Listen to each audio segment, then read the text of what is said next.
En este caso, bueno, la ponencia va a estar a cargo de Ricardo Porras, docente de la Facultad Tecnológica de la Universidad Distrital Francisco José de Caldas.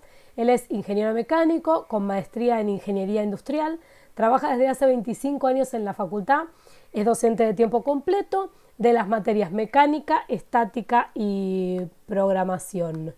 Buenas tardes, buenas noches, Ricardo. Te dejamos toda la pantalla para ti. Bueno, muchísimas gracias.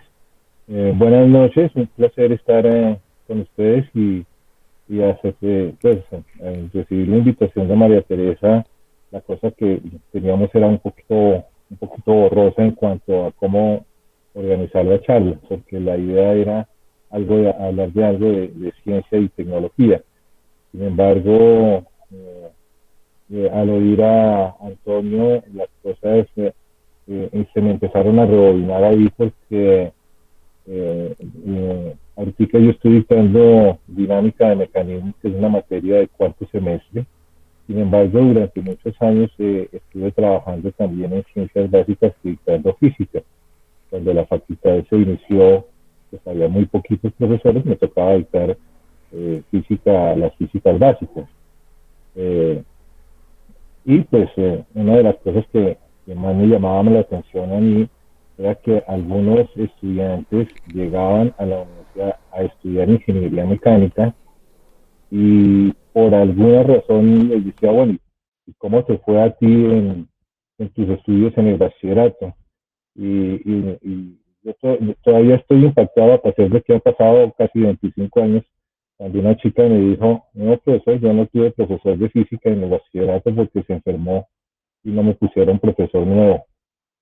¿Sí? Entonces, pues yo dije, genial, por lo menos no te contaminaron mucho. ¿Sí? Hay gente que nos llega a nosotros y a la universidad y nos toca hacer que desaprendan, porque en muchos casos aprendí conceptualizaron la física, que pues es la parte donde yo más me desenvuelvo, conceptualizaron la física como que eso era un poco no de fórmulas y que usted lo que tenía que era que mirar qué fórmula era que tenía que aplicar para resolver un problema. Yo le dije, no, ¿y qué pasa si ninguna de las fórmulas que te enseñaron se puede aplicar? ¿Qué vas a hacer? ¿Sí? Entonces ahí es donde empezamos a darle la vuelta al asunto y empezamos a mirar ese contexto que decía Antonio, de que las ciencias empiezan es por la experiencia. ¿Sí? Nosotros siempre tenemos que llevar las ciencias, pues, hablo por la parte de nosotros, que es básicamente física, a la experimentación. Pues muchas de las cosas que nosotros estamos enseñando es porque se hacen experiencias y a partir de las experiencias se empiezan a generar modelos. Obviamente que ahí es donde empieza la diferencia de enseñar las ciencias a nivel de primaria que enseñar las ciencias a nivel de universidad. ¿Sí? Cuando usted hace el experimento eh, en primaria, tiene que hacer la conceptualización del fenómeno que está estudiando. En la universidad no solamente tiene que hacer esa conceptualización, sino tiene que modelarlo a través de una ecuación matemática. Y a veces esas ecuaciones matemáticas no son sencillas, normalmente son ecuaciones diferenciales. Entonces, ahí es donde empieza todo el mundo a patinar. De hecho, una de las modificaciones que se tocó hacer en la universidad, en la facultad, fue que los estudiantes, al empezar sus estudios, no entrenan a ver física en primer semestre, porque cuando pasábamos a hacer los modelos matemáticos, empezaban también a patinar. ¿Sí? Entonces se decidió que física fuera hasta segundo semestre, cuando ya tuvieran por lo menos conceptos básicos de que era una razón de cambio. Sin embargo, como dice Antonio, a veces las cosas son un poquito más difíciles. ¿Sí? Eh, yo me acuerdo una vez que empezábamos en la facultad y tuvimos una visita de gente de la AT&T y ellos nos decían, bueno, ¿cómo enseñan ustedes física?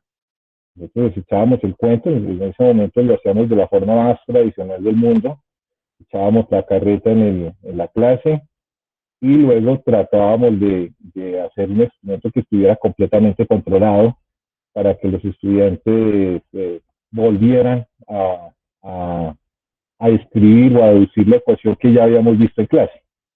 Y resulta que ellos nos dijeron, no, pero resulta que el mundo real no se comporta así.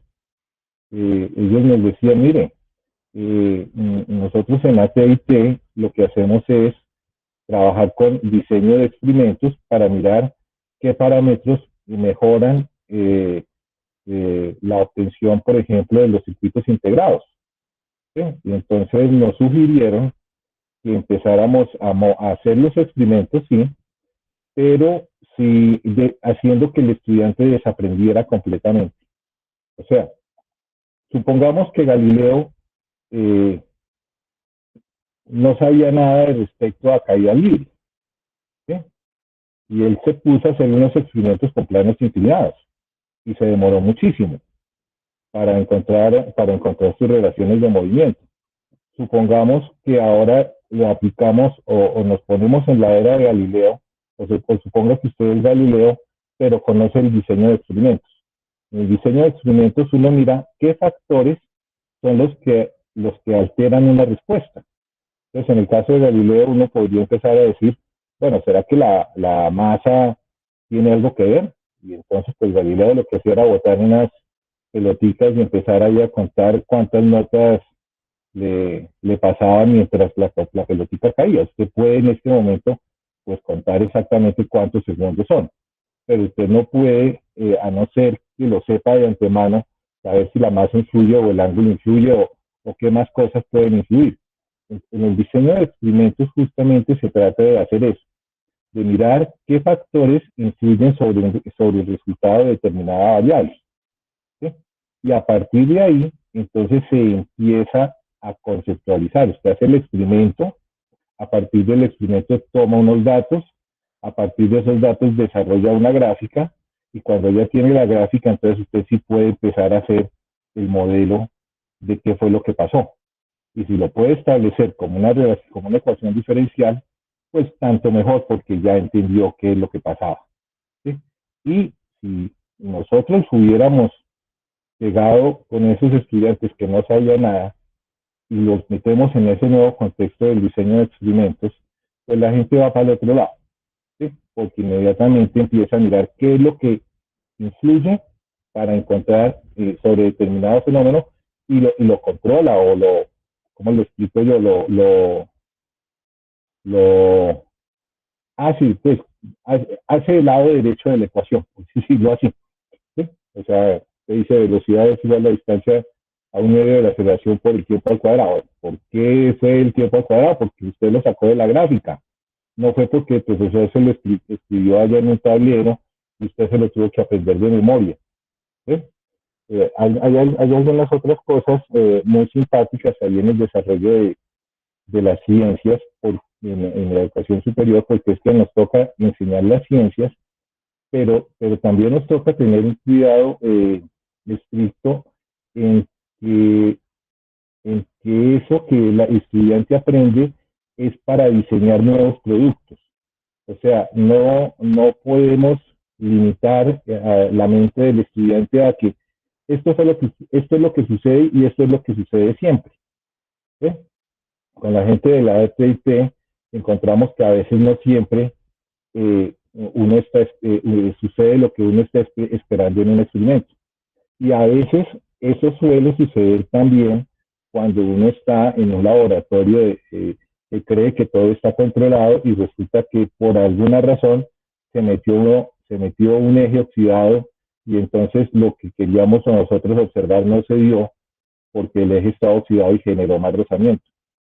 Entonces la gente tiene que empezar a mirar, bueno, y esto que yo estaba esperando que pasara, ¿por qué no pasó? Y ahí es donde empieza el otro lío. ¿Sí? Empezar a hacer que la gente observe con el detalle del mundo qué es lo que ha sucedido en determinado experimento. Bueno, eso por el lado del desarrollo de experimentación y generar modelos matemáticos que se vuelve como el quehacer de cada día de la ingeniería. Eh, Al final del cuento, alguna vez le dije a Teresa, pues, lo que pasa es que cuando lo hacemos en ingeniería, pues sí lo estamos haciendo como un modelo de comunicación, pero es un modelo de comunicación demasiado especializada. ¿Para qué? Pues para que la gente que esté estudiando ingeniería lo maneje, lo domine y a partir de ahí pueda crear nuevas cosas. Y ese es el otro problema que nosotros tenemos. ¿Cómo hacer para que los estudiantes creen nuevas cosas después de que los hemos encasillado o que en algunas partes los han encasillado a que esto es así y solamente es así y no tenemos otra salida? Y el crear cosas nuevas, pues implica que a veces uno también tiene que salirse de la forma tradicional del experimento. De hecho, la ciencia es así. ¿Sí? ¿Sí? Gracias. Listo, gracias. Cuando un paradigma no se cumple es cuando la ciencia avanza. Aquí nos pasa exactamente lo mismo. ¿Sí? Cuando el paradigma, cuando lo que nosotros creíamos que iba a suceder no sucede, entonces es cuando tenemos que empezar a mirar cómo es que lo justificamos. ¿Sí? Y a veces se puede hacer, otras veces toca llamar a gente que sabe más, ¿sí? Y decirle, bueno, me pasó esto y no sé por qué me pasó, entonces venga, sentémonos a revisar qué es lo que está sucediendo. Eh, en estas épocas de pandemia, como lo dice Antonio, las cosas no han sido fáciles y más que nosotros no tenemos una expectativa de vacunación muy rápida. ¿Sí? Así me peguen. Yo sé que aquí en Colombia, por la forma en que nos están tratando, no vamos a terminar de vacunarnos antes del 2024. ¿Sí? Eso por un lado. Y si por otro lado lo que dice Pfizer es cierto, que vamos a tener que estar vacunándonos cada año, pues ahí sí que menos vamos a estar vacunados todos. ¿Cierto? A no ser que desarrollemos las fábricas y las tengamos aquí en cada uno de nuestros países. Y esa es justamente otra de las cosas que nos tocará empezar a mirar cómo se hace desde la universidad. Bueno, entonces, a lo que íbamos. En la pandemia, pues no tenemos el acceso a los laboratorios para que los estudiantes puedan hacer los montajes y si teniendo el laboratorio teníamos problemas con medir, ahora en la virtualidad pues tenemos todavía más problemas con medir. Afortunadamente hemos encontrado software que nos ayuda a que se tome el video y a partir del video se revisen parámetros como, por ejemplo, en la parte de cinemática, hacer el análisis completo de posición, velocidad y aceleración a punta de software. ¿Sí? Entonces los estudiantes lo único que hacen es montar su carrito, darle energía de alguna forma y empezar a revisar parámetros. En otras partes sí nos toca revisar videos que encontramos en la red, pero vuelve y juega. Es la misma situación que nos explicaba Antonio. Mire el video y a partir del video tratemos de mirar hasta dónde somos capaces de hacer algo parecido en la casa. A veces no es fácil, ¿sí?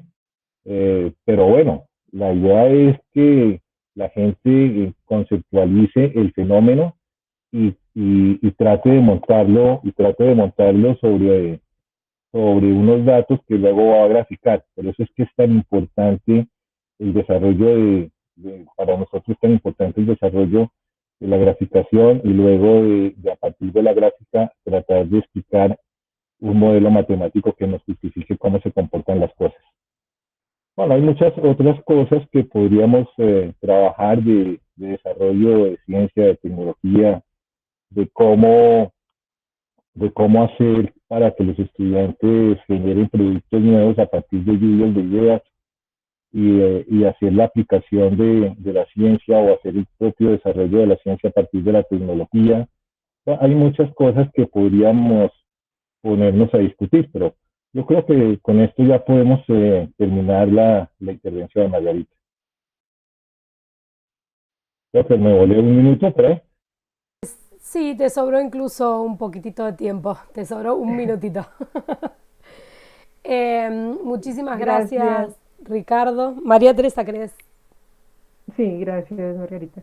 Gracias, profesor Ricardo. Pues acá vemos entonces dos puntos de vista, un docente enfocado pues hacia los niños, un docente pues que trabaja ya a nivel universitario, en algo más específico, más especializado, pero nos damos cuenta que los procesos de comunicación y los procesos de divulgación de la ciencia pues son los mismos y em, cobran importancia cuando los niños o cuando los jóvenes son conscientes de esa apropiación de ese conocimiento y realmente le dan un significado.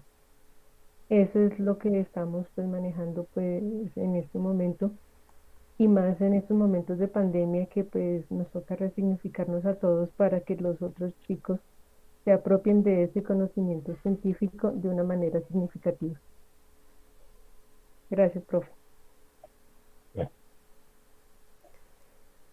No sé si alguien quiere hacer alguna pregunta o alguna intervención.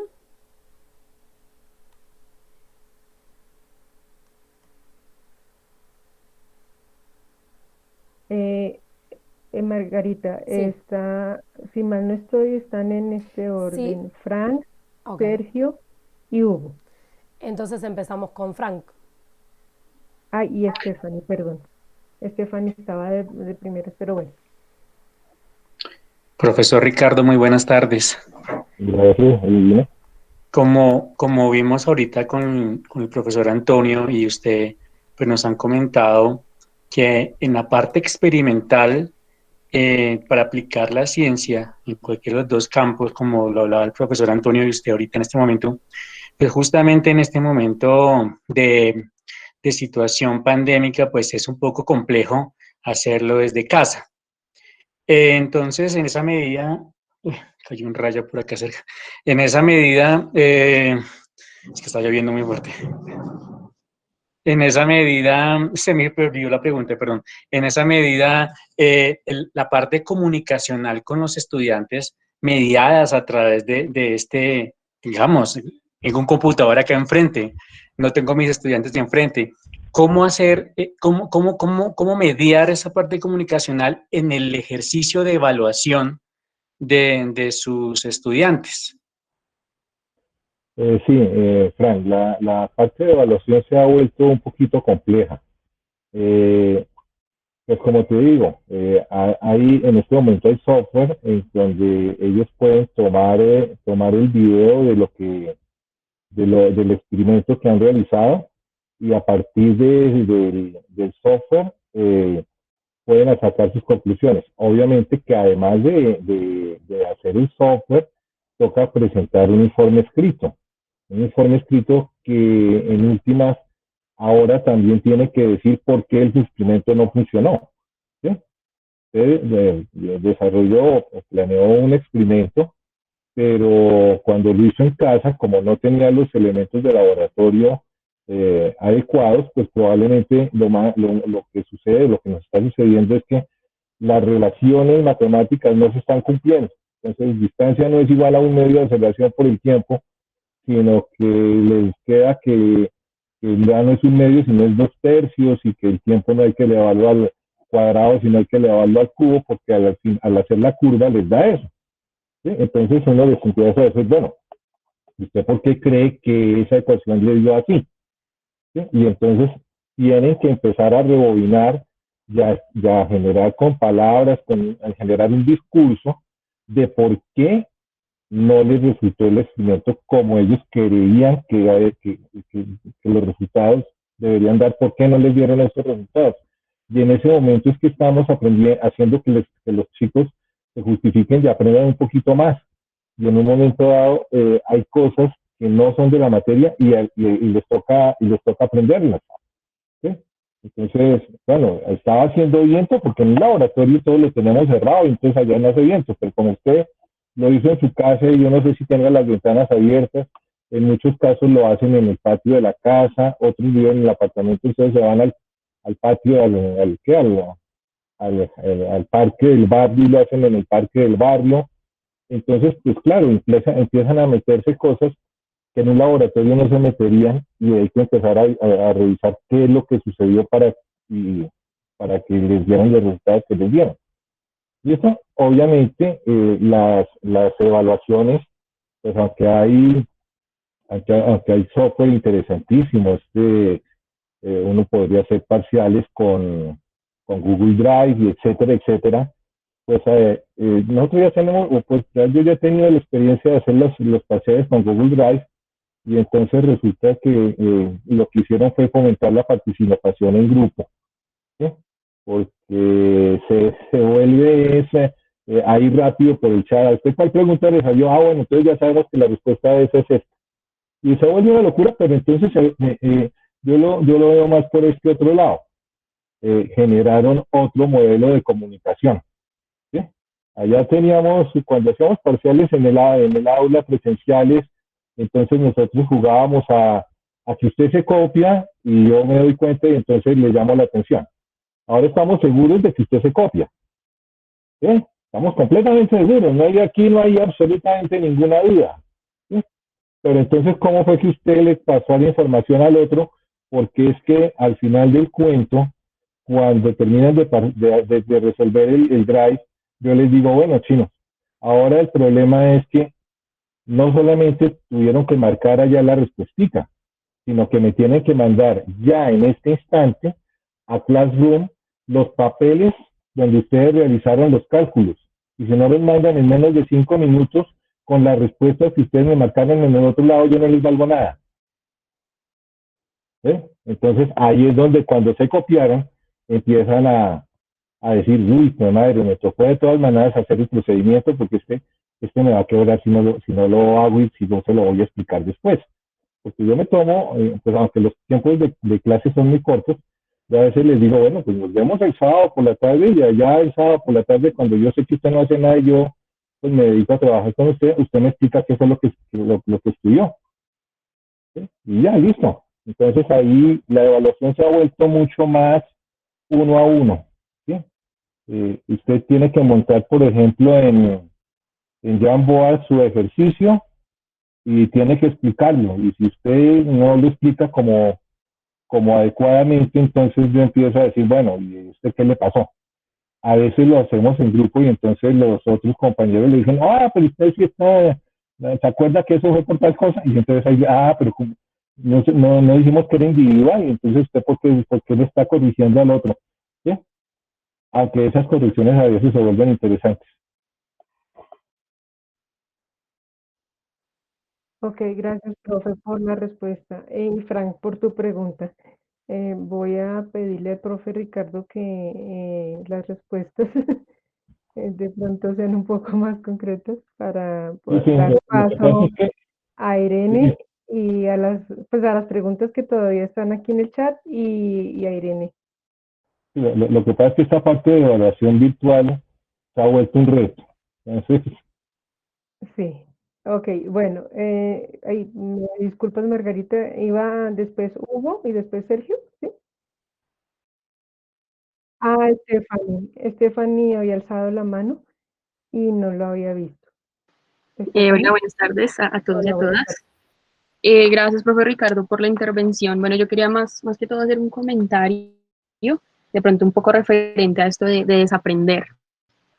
Muchas veces no se tienen las bases suficientes para, digamos, al momento de llegar a la universidad, ¿no? Lo que nos comentaba de que algunas personas en su bachillerato nunca ven física, nunca ven química, no ven esas materias. Sin embargo, muchos de esos conocimientos que sí se tienen, digamos que como opinión personal, para mí no es necesario como desaprenderlos, sí, pues bueno, los conocimientos que ya están, sino a través de estos generar nuevos conocimientos, construir, o sea, tenerlos como base para construir nuevos conocimientos y trabajar a partir de ellos. Digamos que, no sé, podríamos hablar fácilmente de cuando creíamos que el átomo, por mucho tiempo que el átomo era lo más pequeño, y a partir de eso se siguió investigando y digamos que, bueno, sabemos que en las ciencias exactas pretendemos conocer algo, pero no hay verdades absolutas. Y ya luego podemos hablar de la existencia del quartz, de la teoría de cuerdas. Entonces se me hace importante que muchas veces todos esos conocimientos nos sirvan para precisamente construir y generar unos nuevos. Gracias. Sí, Stephanie, en eso estamos de acuerdo. Cuando las cosas se han hecho bien, uno puede echar para adelante y avanzar. Cuando las cosas se han hecho mal, no necesariamente. Esto de desaprender es en algunos casos muy específicos.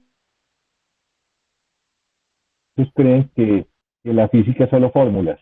Eso toca quitárselo de la cabeza. A eso es que me refería. ¿Sí? Cuando los muchachos vienen con los conceptos bien estructurados, delicioso, uno va para arriba. ¿Sí?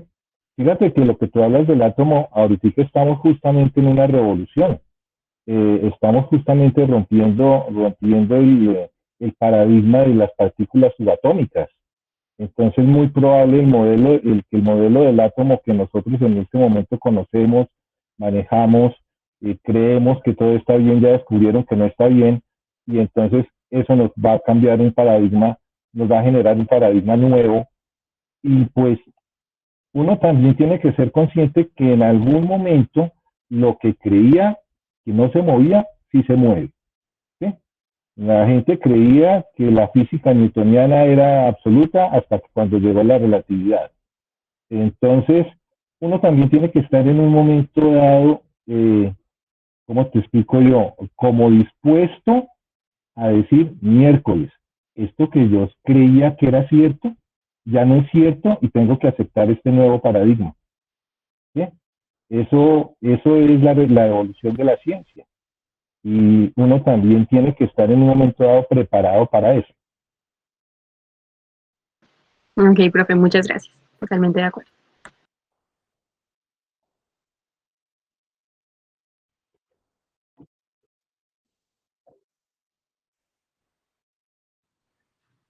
Hola, buenas tardes, buenas noches para todos. Profesor Ricardo, mi pregunta va enfocada en el tema de la niñez y las juventudes. Lamentablemente, en mi colegio la experiencia con las física, con la química, eh, con las matemáticas fue un poco traumática digamos, por procesos educativos muy tradicionales que mencionaba Frank y que en este caso los estudiantes veían con miedo el afrontar la física, la química, las matemáticas, y luego pues llegan docentes con herramientas o estrategias educativas innovadoras que hacen ver a esas materias tan cuadriculadas como algo interactivo, algo interesante.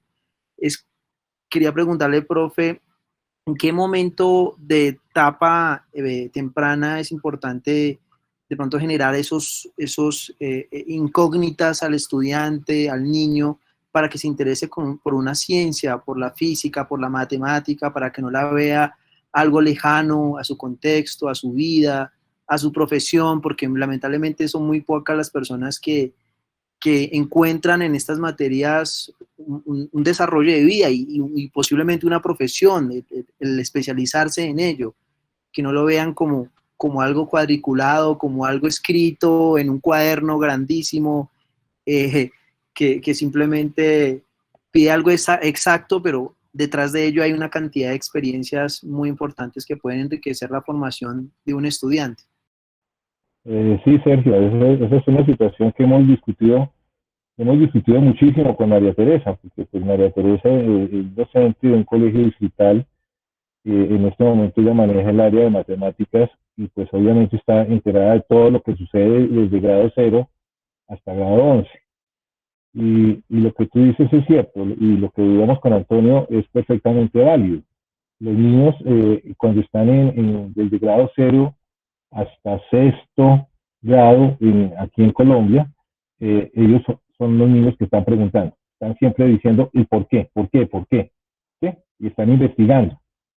Y entonces misteriosamente llegamos a séptimo y octavo aquí en nuestro medio y como que se les olvidó preguntar el por qué, ¿sí? Y yo creo que esa es una situación que nos toca seguir investigando. No sabemos si es como decía Antonio, el contexto de que cuando empiezan a ver álgebra, la gente llega con miedo a ver álgebra y entonces no aprende álgebra, solamente por el miedo. ¿Sí? Eh, eh, Hay situaciones muy, hay que hacer mucho estudio, habrá que hacer muchos modelos de investigación-acción para ver cuándo es que los niños realmente pierden ese desarrollo y esa preguntadera que es tan agradable y que a veces ponen aprietos a algunos padres.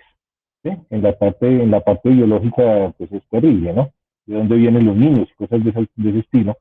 De pronto todos los que somos papás nos hemos tenido que enfrentar a ese tipo de preguntas y que cuando llegan a los 13, 14 años, ya como que se les olvidó preguntar y entonces como que se apartan del mundo, como que se vuelven otra cosa, como que hay unas cosas muy raras ahí en esa edad.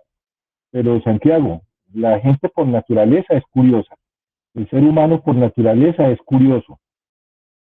Que cómo cambia la curiosidad o cómo cambian los intereses en esa edad, pues será lo que tenemos que estudiar. Cuando llegan a la universidad o son curiosos o por lo menos conmigo tienen que empezar o son curiosos o son curiosos. De hecho, una de las últimas cosas que me ha tocado a mí es enseñar programación de computadores y lo que estamos haciendo es resolviendo los problemas de física pero con la ayuda del computador que lo que usted se demoraba ya 3 horas echando números en un cuaderno en 2 líneas de programa ya lo resolvió. ¿Sí? Entonces esas cosas son las que hay que empezar a mirar cómo se empiezan a cambiar paradigmas ahí. Pero no es fácil, no es fácil que los niños cambien, hay que, mejor dicho, no es fácil estudiar ese cambio en los jóvenes. Margarita, te propongo algo que nuestro compañero Hugo, Amy, creo que solo faltan ellos, ¿cierto? Porque Sergio ya acaba de preguntar. Sí. Nuestros dos compañeros formulen las preguntas y así el profe puede contestar de una sola vez. Perfecto, entonces empezamos que primero la formule Hugo, después la formula Sergio y contesta Ricardo. Ok. Hugo. Vale, buenas noches, maestro. Mi pregunta está orientada hacia esa parte de creación que usted menciona, donde uno de los indicadores claves tanto para instituciones como para gobiernos es la creación o generación de patentes. Frente a este tema, ¿cómo estamos y qué hay que hacer? Ok, listo. Ya tomé. La otra pregunta.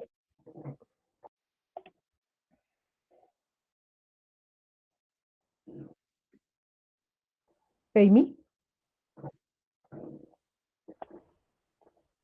Bajo la mano. Buenas tardes a todos Bueno. y a todas. Bueno, pues realmente lo mío es más una reflexión de acuerdo a lo que he escuchado de los profesores. No sé si responden primero la pregunta, mi reflexión y mi punto de vista es corto, entonces no sé si lo digo ya o... Bien, pues es que yo como haciendo un mapeo de acuerdo a lo que nos menciona el profesor Antonio y el profe Ricardo, veo que como docentes también hemos estado atravesando bastantes dificultades y una de ellas que siento que debe repensarse los currículos de las universidades como tales en que a nosotros nos enseñaron para educar desde lo presencial, ¿no? Desde vivo indirecto, pero quizás no se tuvo y no se ha tenido en cuenta cómo enseñar desde el medio de una emergencia, porque no es solo virtual, ¿no? Es también desde esta emergencia educativa que se da. Entonces, sí pienso que es muy importante que los currículos universitarios pues empiecen a pensar esa parte de cómo enseñar en una emergencia. También veo, pues particularmente para mí, es que cuando el profe Ricardo decía que pues de pronto en los colegios y llegar a las universidades, entonces tienen que volver a repensar muchos conocimientos y descontextualizar muchos conceptos. Digo yo que de pronto hay una falencia y que quizás como docentes podemos, y los que empezaron súper, empezar a pensar cómo abordar el conocimiento, ¿sí? Es como el cómo llegar a abordar el conocimiento y cómo aprender a pensar, que de pronto es uno de los retos que yo veo como docente, para cómo, cuando tengo un conocimiento, cómo puedo aprender a pensar y cómo puedo llevar así a los estudiantes. Entonces, nada, pues esa era mi reflexión. Muchas gracias. Bueno, listo.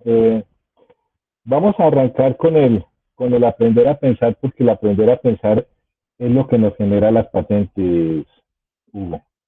El aprender a pensar y el aprender a reflexionar en cómo resolver un problema nuevo, o cómo, a ver, el problema de las patentes es que no sé si ustedes estén muy enterados de este tema, porque es que patentes hay de varios tipos. Hay patentes para cosas que son el paso siguiente de la humanidad, o sea, casi como Neil Armstrong, ¿sí?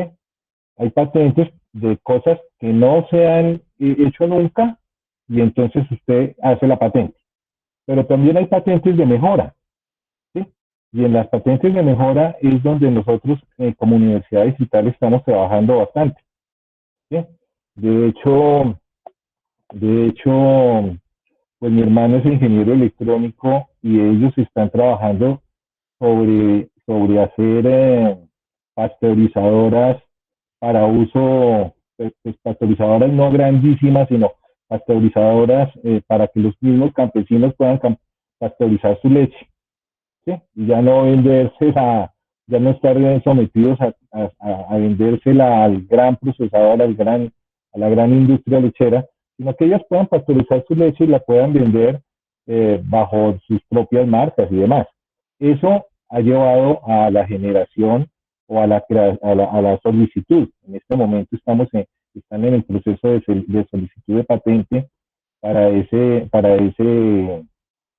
modelo de pasteurizadora, que también sirve para pasteurizar otras cosas. O sea, no solamente pasteuriza leche, pasteuriza cerveza, pues cualquier cosa que necesite un cambio brusco de temperatura, se puede pasteurizar y se puede después envasar y vender, ¿sí? Ese ha sido, por ejemplo, un proyecto en que hemos estado trabajando él como mecánico, y yo como mecánico en la parte de los diseños de los tanques y los intercambiadores, y él como electrónico en la parte del control del proceso, ¿sí? Entonces sí, hay patentes, hay desarrollos para poder hacer patentes. No es fácil porque los procesos de patente aquí en Colombia son un verdadero suplicio. No sé en otros países cómo sea. Alguna vez tuvimos un compañero que estaba en España haciendo su doctorado y trabajó con el modelo español y él nos decía, mire, eso que allá en Colombia es ultra super complejo, aquí en España es muy fácil. Es más, creo que un compañero decidió no patentar en Colombia, sino mandar toda la información y patentar en España. ¿Eh? Nosotros estamos en este momento haciendo semilleros de investigación, trabajando fuertemente en semilleros de investigación y en grupos de investigación que lleven a patentes, así como como la que te acabo de comentar. No es fácil porque nos toca enseñar a los estudiantes primero a revisar las patentes y a estar completamente seguros de que entendemos las patentes actuales. Afortunadamente aquí en Colombia tenemos una ventaja y es que en las universidades podemos copiar la patente y hacer la máquina para estudiar cómo mejorar esa patente sin tener que pagar el uso de la patente, ¿sí? Esa es una ventaja enorme. Entonces, ahorita hay dos grupos que están trabajando en modelos de transporte con aerodeslizadores, porque aquí como no tenemos carreteras, ¿cierto? Especialmente en los llanos, cuando eso se inunda, se vuelve una locura. Entonces, se nos ocurrió que podíamos trabajar en aerodeslizadores. Estamos trabajando con un grupo, mirando a ver cómo revisamos las patentes que hay de aerodeslizadores, de pronto cómo diseñamos uno, aprovechando algunas de esas patentes, y después cómo las mejoramos. Pero es un proceso largo, esa parte de las patentes es un proceso largo, y es un proceso que nos toca llevar porque es una aplicación de ciencia, tecnología, comunicación, porque en últimas todo esto hay que comunicarlo, todo esto hay que decir, mire, sacamos esto y esto funciona de esta manera. Entonces, las cosas no son fáciles. Muchas gracias, profe. Disculpe que le interrumpa, pero ya estamos muy fuera de tiempo.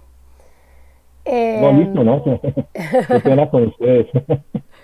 No, por favor, sí, es súper interesante lo que está diciendo. Simplemente porque estamos muy pasados de tiempo. Bueno, ¿te parece, María Teresa, si presentamos a Irene? Ok, por favor, si eres tan gentil. Muchas gracias. Gracias. Agradecerle al profesor Ricardo nuevamente. Muy interesante todo lo que nos han compartido el día de hoy.